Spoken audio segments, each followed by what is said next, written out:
Hello again, everyone. Welcome back. Today I'm reviewing the new cigar from Villiger, the Sandoro. This is the Claro version, the Connecticut version. This is a Toro size, 6 by 50. There is the density. Not a very heavy feeling cigar in the hand, but let me tell you a little background on it. The name is derived from Indorum Sana Sancta, which translates to Sacred Herb of India. When Columbus made his sailings, they thought he had reached India when he brought back tobacco, and they referred to it as Indorum Sana Sancta. This cigar has a Ecuadorian Connecticut wrapper and Nicaraguan Habano filler and binder, made by the Oliva Company for Villiger cigars. So that's sort of the long and the short of it.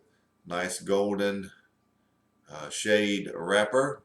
Definitely looks the part of a Connecticut, so let's get right to it. The new Villiger Sandoro Claro Toro.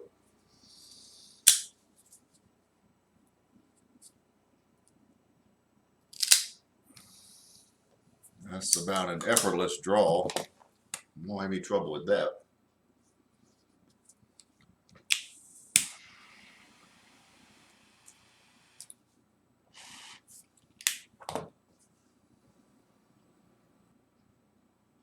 There's very heavy sweet cream notes.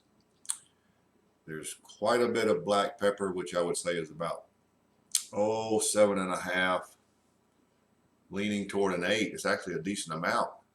Now there are a lot of subtle flavors mixed in with the cream. The cream is by far the lead flavor, and it's very sweet. It's very nice. It's sort of typical for a nice Connecticut cigar, but there are flashes or hints of cinnamon. There's hints of a very sweet orange citrus, just hints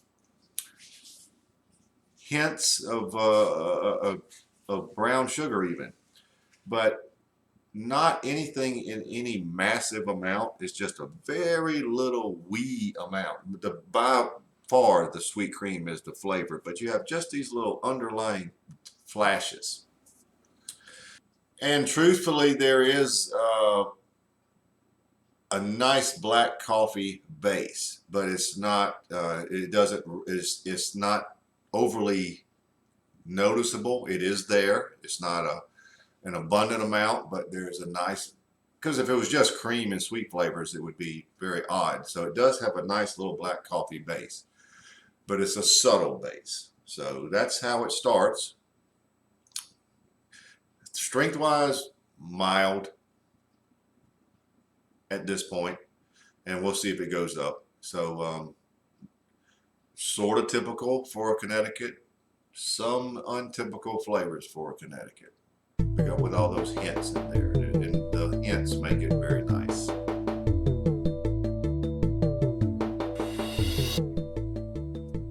Well, I'm about an inch and maybe an inch and a half in, and some of those subtle flavors are developing a little more. To go along with that nice sweet cream, there is a lot more of the orange citrus and brown sugar. The cream is still the lead flavor, and the black pepper is absolutely great. It is an 8. I love the black pepper, and I'll get more to it in a minute, but there is that mix of brown sugar and citrus, this secondary, but it adds a lot, makes a nice flavor. The finish is definitely a sweet cream with a lot of lingering black pepper. That makes it so nice. All of you know I like my black pepper, and that there's a lot of it on the finish. Really hits the tongue well. So I believe our strength is going to go up. It's still mild to medium now. I don't know if it's going to get much higher than that, but it did elevate up a little bit. And the ash, as you can see, is a nice salt pepper color. So that's where we are at about an inch and a half in.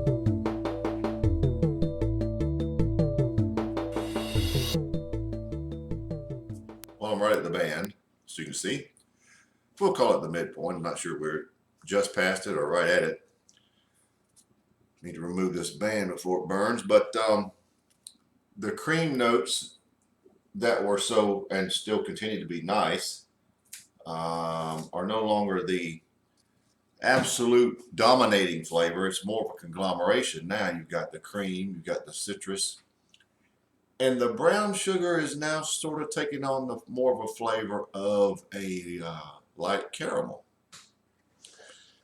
Coffee at the base. Pepper still is very good, and the finish is about the same. So the light caramel notes make it quite nice.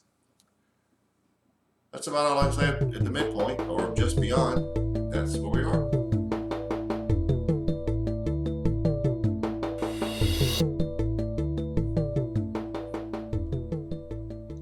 Well, we're down to the end, so let's wrap it up. The citrus notes really came out a little more at the end, final third. The cream notes that were so prominent at the very beginning sort of almost took a secondary seat to those citrus notes.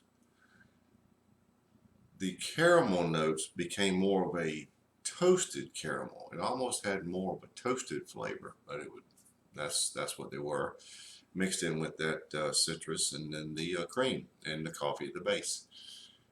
Pepper remained very good throughout the cigar, remained very good on the finish. Medium bodied, I would call this cigar, how it ended up. Been a good cigar. Not totally off the radar of what a Connecticut should taste like, but the Nicaraguan binder and filler really gave it a little more interest, made it a little more interesting. So, been a good cigar. The Villiger Sandoro has been a interesting cigar, and actually for a Connecticut, it'd make a very good first cigar of the day, or maybe the last cigar of the evening if you've had several for that day. All in all, I'm rating it a 90. Found it to be a good cigar. It burned very well. For a Toro, you've got a fairly short timeline there, about 50 plus or minus minutes, but good cigar. Should be on shelves now. These are actually available in two other versions, a Colorado and a Maduro. So look for these on shelves that handle Villiger cigars. So there you have it, the Villiger Sandoro Claro Toro 90.